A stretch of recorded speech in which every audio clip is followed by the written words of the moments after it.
Hello there, my name is Thomas O'Regan. I'm a professional property investor here in Australia. Now, the type of investment properties that I like to purchase are a mixture between good cash flow and good capital growth.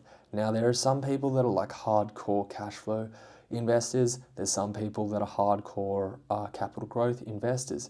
Now, I'm not one or the other. I think you need a balance of both in your portfolio, and that could be balanced within one property or it could be balanced within a portfolio of properties where you have some that are high growth, low cash flow, and others that are high cash flow.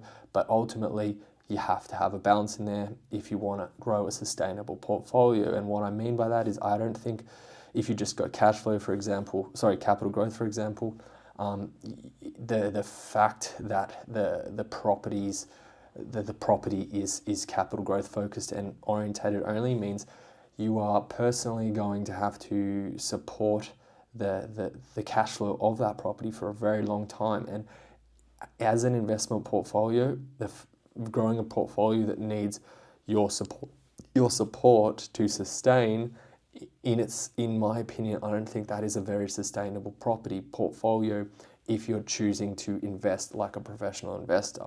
Okay. Now, on the other side, if you choose to just go cash flow and you're getting no capital growth, then it's also going to be very taxing for you to grow the property portfolio because, let's be frank, capital growth is the biggest needle mover in the property portfolio.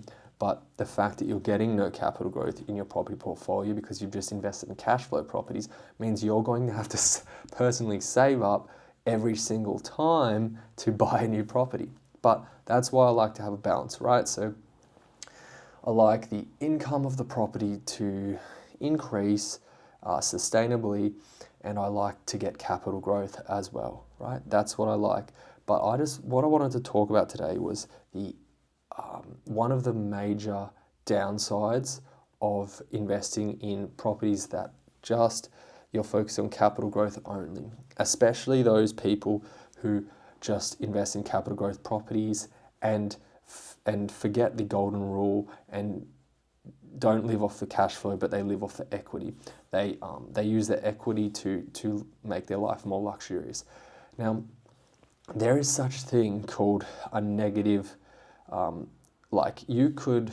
negative profit on a property that has grown maybe 4, 5, 6, 7, 8, 9, 10 times. It doesn't matter how much it grows, but you could get to the point where you have to sell that property, and after selling the property and it's having it grown so much, you could actually owe money to the ATO in capital gains tax. And what that would mean, how that would look is if you have bought a property for say $300,000 and it's grown to, say, let's just call it crazy numbers, you've held it for 30 years and it's grown to $5 million, it's grown from $300,000 to $5 million, but you've chosen to live off the equity the whole entire time instead of the capital growth.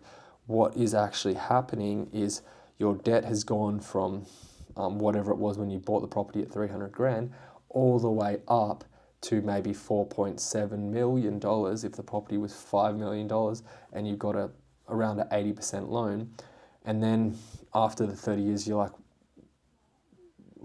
for whatever reason, you're like, this is actually costing me more money to hold it than it is that I can afford to pay in all this equity that I've released out of it. And you end up having to sell the property. And on top of that, you also have to pay tax instead of getting a capital gain, because your capital gain bill is so large that the remaining equity, because you've leveraged the property so hard, doesn't have any equity left in it. Now, I don't come across many people, or actually I don't come across any people that have this experience, but there are quite large property investors that live like this. I'm not going to throw out any names, but I would much prefer to have my property portfolio sustaining itself. In what I mean by that is the cash flow that is generated from the property portfolio is more than enough to service the debt that I have on the property portfolio. See you guys next time. Bye.